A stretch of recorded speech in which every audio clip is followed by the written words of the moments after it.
สวัสดีครับสวัสดีปีใหม่ครับผมวันนี้ก็มาเจอกับผมอีกเช่นเคยนะครับปีใหม่นี้ก็ผมจะพาเพื่อนๆไปทำบุญกันนะครับผมวันนี้จะพาไปทำบุญที่วัดดอยช้างงูนะครับพอดีทางวัดอันนี้เป็นวัดป่าเป็นวัดธรรมยุทธ์นะครับผมเขากำลังจะสร้างเจดีย์จุลมณีนะครับแล้วก็สร้างทางขึ้นวัดด้วยนะครับผมพอดีมีโอกาสก็เราก็จะได้ไปนะครับไปทำบุญร่วมบุญร่วมทานกันนะครับไปครับผมหลังจากไปทำบุญที่วัดดอยช้างงูเสร็จเรียบร้อยแล้วก็เราก็จะไปต่อนะครับ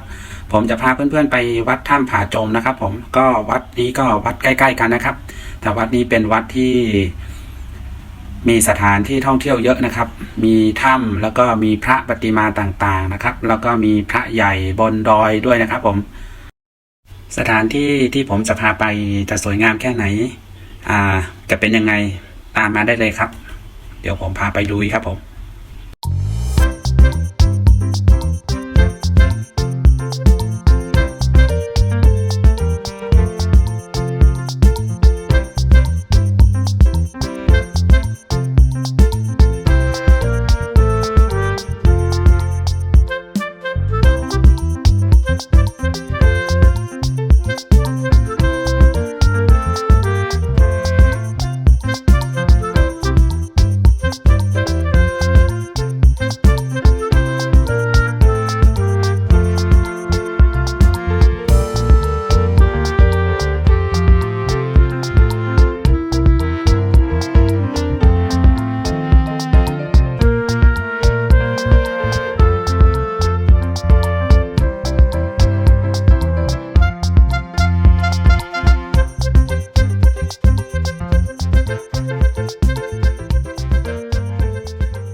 มาถึงแล้วครับนี่แหละครับวัดดอยช้างงูนะครับผมอันนี้คือวิหารสวยงามมากนะครับกำลังสร้างเสร็จนะฮะนี่ครับผมอันนี้มองจากวิหารนะครับมองจากวิหารลงไปนะครับตรงนั้นก็จะเป็นวิวอำเภอแม่สายนะครับเดี๋ยวจะพาไปบนดอยนะครับผมแต่บนดอยนั้นที่ดอยถ้ำผาจมจะมองเห็นชัดกว่านี้นะครับ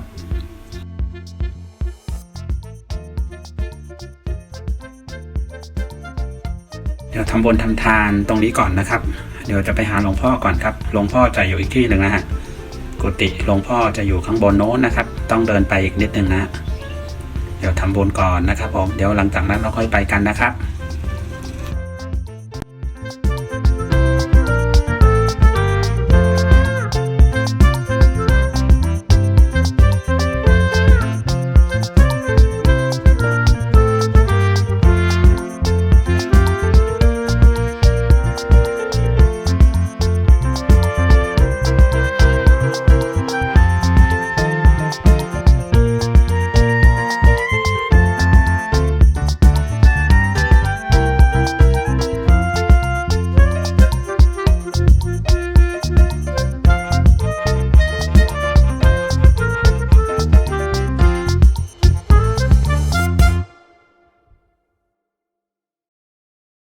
คณะศรัทธาที่มาร่วมทำบุญก็มีหลายคนเหมือนกันนะครับหลวงพ่อกำลังให้พรอยู่นะครับผมเดี๋ยวรอสักพักหนึ่งนะครับเดี๋ยวไปเดินเล่นกันก่อนนะฮะเดินขึ้นไปข้างบนก่อนนะครับเดี๋ยวเราค่อยลงมาถวายจตุปัจจัยกับหลวงพ่อนะครับผมเพื่อสมทบการสร้างเจดีย์นะครับแล้วก็สร้างถนนหนทางขึ้นมาวัดนะครับวัดนี้เป็นวัดป่าสายธรรมยุทธ์นะครับผมเนี่ยครับอยู่ในป่าในดงในดอยแล้วครับสถานที่ก็เหมาะกับการปฏิบัติธรรมนะครับมีต้นไม้ร่มรื่นครับสุดยอดมากเลยครับ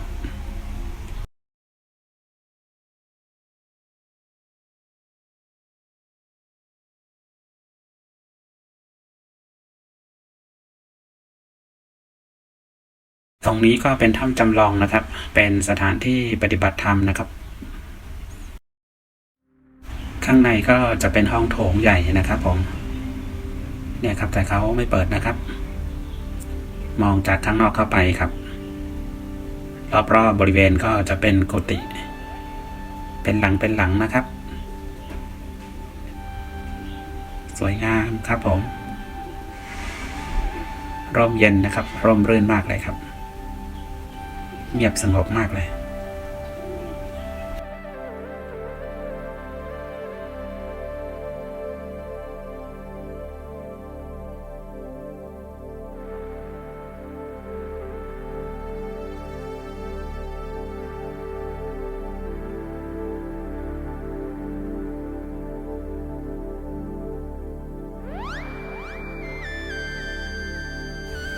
ไปครับลงไปหาหลวงพ่อก่อนนะครับไปถวายจตุปัจจัยกับหลวงพ่อก่อนนะครับแล้วหลังจากนั้นเราค่อยไปต่อกันนะครับผม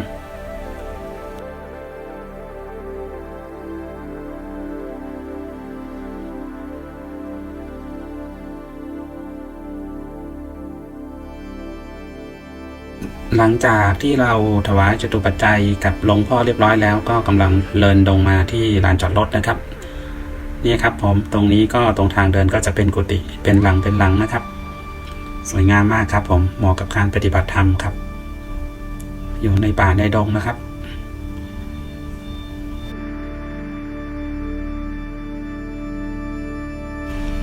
ตรงนี้ก็จะเป็นลานจอดรถแล้วก็ตรงทางขึ้นวิหารนะครับเดี๋ยวผมจะถ่าย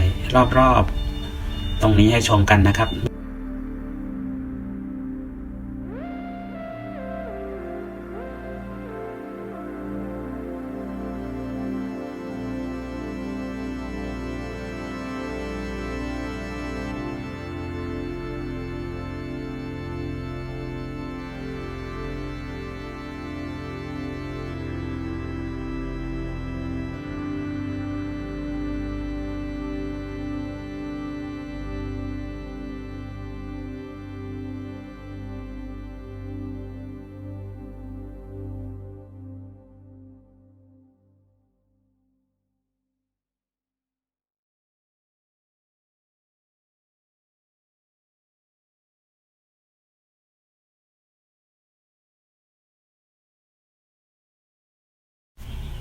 หลังจากที่เราถวายจตุปัจจัยทายทานเสร็จเรียบร้อยแล้วก็ไปต่อดีกว่านะครับไปครับผมตรงนี้ก็จะเป็นทางลงลาดชันนะครับใช้เกียร์ต่ำครับผมค่อยๆลงนะครับเพื่อความระมัดระวังกับตัวเองนะครับกับครอบครัวนะครับผมค่อยๆขับนะครับเพราะเรายังไม่ค่อยชำนาญทางนะครับไปครับผม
ถึงแล้วครับเดี๋ยวจอดรถแป๊บหนึ่งนะครับ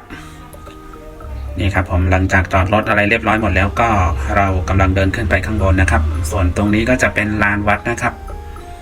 จะมีคณะศรัทธาผู้ที่มาปฏิบัติธรรมมากวาดวัดนะครับมากวาดลานวัดนะครับนี่ครับตรงนี้ก็จะเป็นบริเวณลานวัดนะครับเราต้องเดินขึ้นไปอีกนิดนึงนะครับผม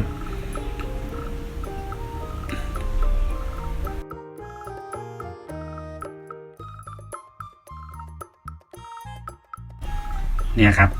ขึ้นมาข้างบนนี้ก็จะมีพระแม่กวนอิมนะครับตรงนี้ก็จะเป็นพระแม่กวนอิมครับผมสาธุสาธุถัดมาก็จะเป็นรูปปั้นของเจ้าอาวาสนะครับนี่ครับผม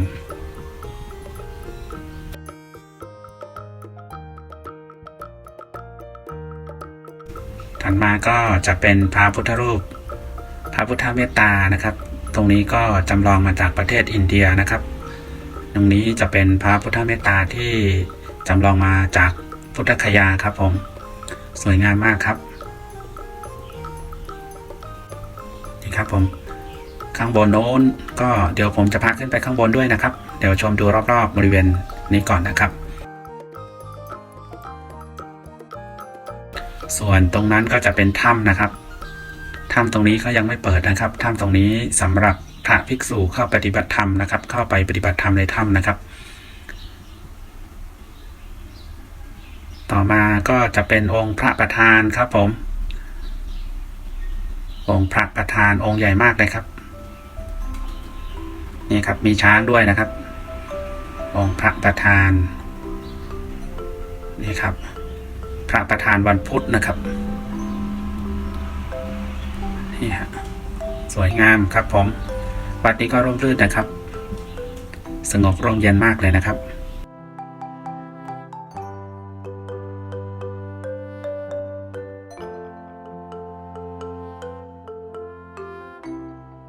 เนี่ยหาทางขึ้นครับผม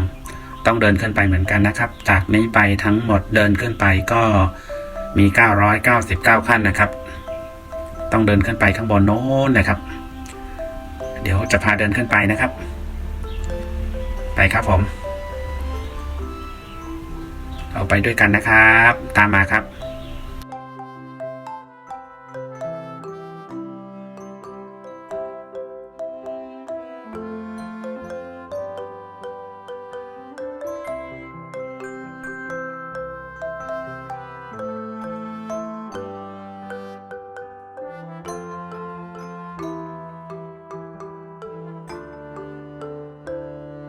ตรงขวามือนี่ก็จะเป็นศาลาพักนะครับผมพักแรงพักใจนะครับเดินหลังจากหายเหนื่อยแล้วก็เดินขึ้นไปต่อนะครับมันจะมีศาลาเป็นพักๆนะครับเพราะว่ามันเดินต้องใช้แรงเดินขึ้นไปสูงมากเลยนะครับเดินขึ้นไปข้างบนจะมีพระประธานองค์ใหญ่นะครับองค์ใหญ่มากเลยครับผมแล้วก็จะมีจุดชมวิวสวยมากครับเนี่ยฮะถึงแล้วครับศาลาพักกายครับผมพักกายพักใจหายเหนื่อยแล้วก็เดินต่อไปนะครับตอนนี้ศาลาหลังที่2นะครับหลังจากที่เราเดินขึ้นมาสักพักใหญ่ๆนะครับ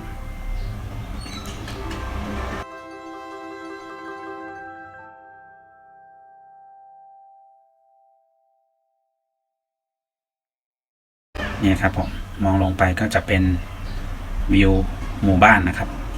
ตรงนี้เขาเรียกว่าหมู่บ้านถ้ำผาจมนะครับส่วนบนดอยนั้นเป็นพระธาตุดอยวาวนะครับผมอยู่ฝั่งไทยนะครับเดี๋ยวฝั่งพม่าเรายังมองไม่ชัดนะครับเดี๋ยวขึ้นไปข้างบนก่อนนะครับผมจะได้เห็นชัดๆกันนะครับไปต่อได้เลยครับ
เหนื่อยมากเลยครับ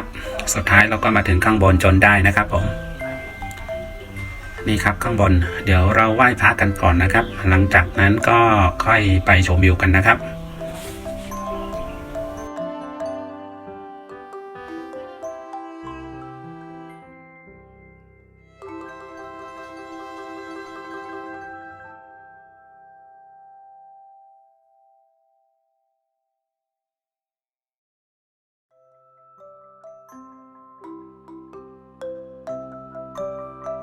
นี่ครับองค์ใหญ่มากครับผมเป็นองค์แสดงธรรมนะครับเป็นพระประธานองค์แสดงธรรมครับผมสวยมากจริงๆครับอลังการมากๆนะครับ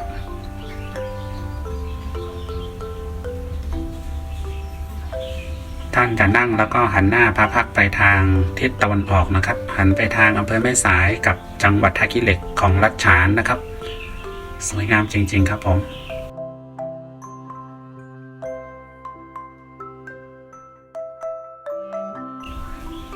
นี่ก็เป็นบริเวณรอบๆนะครับก็จะมีนักท่องเที่ยวมามากมายเลยครับยิ่งเป็นวันเสาร์อาทิตย์นี่ก็คนยิ่งเยอะนะครับไปครับไปชมวิวกันครับผมนี่ครับ2ประเทศนะครับฝั่งตรงโน้นก็จะเป็นประเทศพม่าครับฝั่งทางนี้ก็จะเป็นประเทศไทยนะครับมีน้ำแม่สายขั้นกลางอยู่นะครับผมนี่ครับน้ำแม่สายนะครับสวยงามจริงๆครับตรงที่เพื่อนๆเห็นอยู่ตรงนั้นจะเป็นฝั่งพม่านะครับ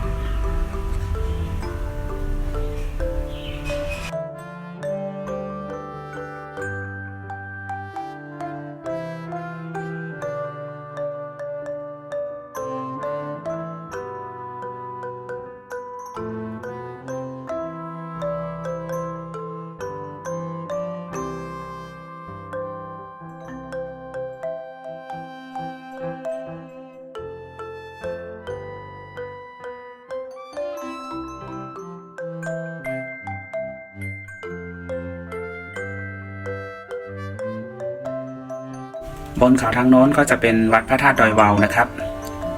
ตรงนั้นก็ผมเคยทำคลิปไปแล้วครั้งหนึ่งนะครับผมหากเพื่อนๆท่านไหนยังไม่ได้ดูก็สามารถย้อนกลับไปดูได้นะครับ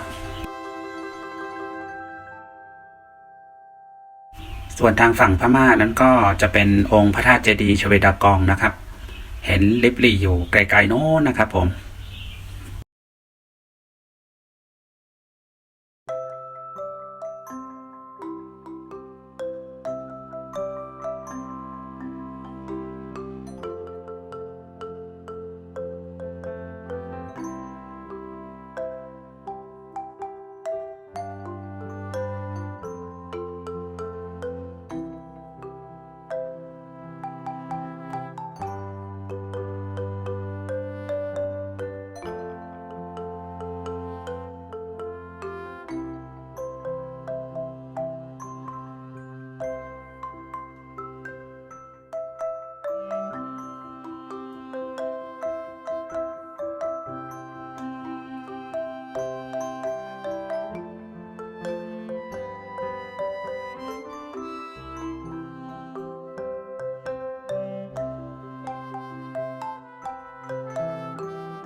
ไปครับผมลงดีกว่านะครับ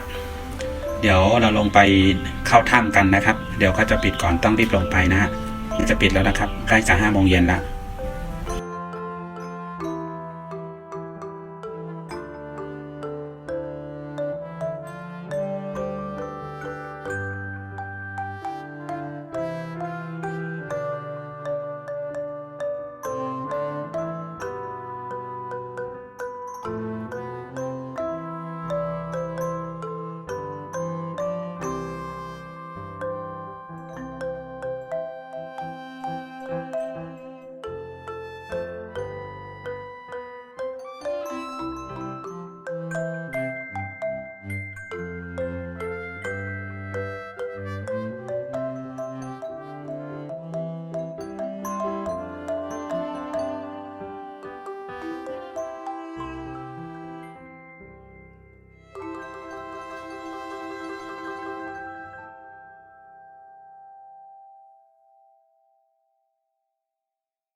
ตรงนี้ก็จะเป็นถ้ำนะครับ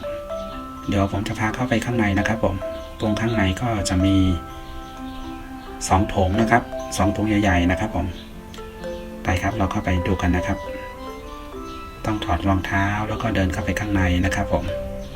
ข้างในก็จะมีไฟฟ้าอยู่นะครับแต่อาจจะมืดเป็นช่วงๆนะครับตามมาเลยครับ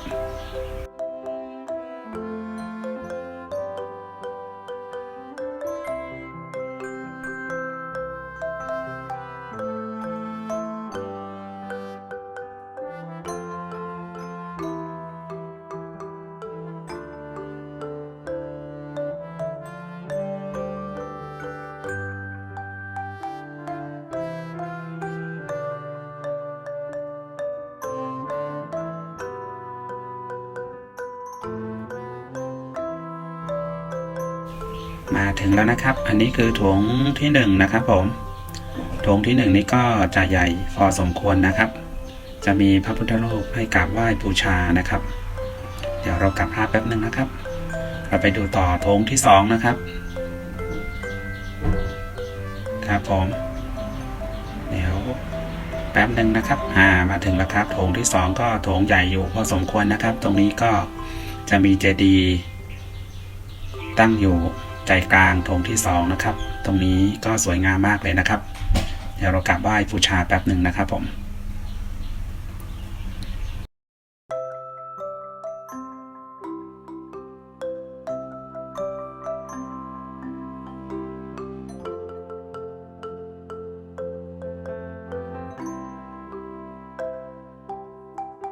หลังจากกราบไหว้ขอพรเสร็จแล้วก็ตอนนี้กำลังเดินออกจากถ้ำนะครับเพราะว่ามันใกล้ค่ำมืดแล้วนะครับผมเดี๋ยวหัวเขาจะปิดไฟแล้วก็ขังเอาไว้นะครับเดี๋ยวเราออกไม่ได้เราต้องรีบออกจากถ้ำให้มันเร็วที่สุดนะครับ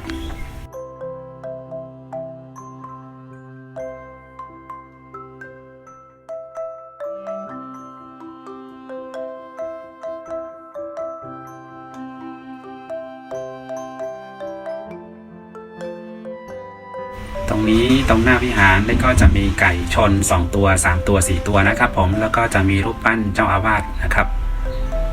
นี่ครับผมสวยงามมากเหมือนกันนะครับแต่ตรงข้างในวิหารเราไม่ได้เข้าไปนะครับเพราะว่าเขาปิดนะครับผมเรากลับบ้านดีกว่าครับ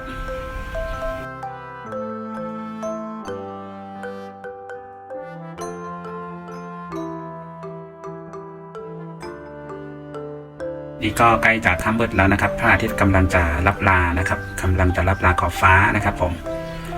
ไปครับเรากลับบ้านกันครับหากใครชอบคลิปนี้ก็ข ขอฝากกดไลค์กดแชร์กด Subscribe นะครับเป็นกำลังใจให้ผมด้วยนะครับแล้วก็กดกระดิ่งด้วยนะครับผมถ้ามีคลิปใหม่เข้ามาท่านจะได้ไม่พลาดชมนะครับส่วนคลิปนี้ก็ผมต้องขอลาไปก่อนนะครับผมเจอกันใหม่ในคลิปหน้านะครับสวัสดีครับสวัสดีปีใหม่ครับผมบ๊ายบายครับ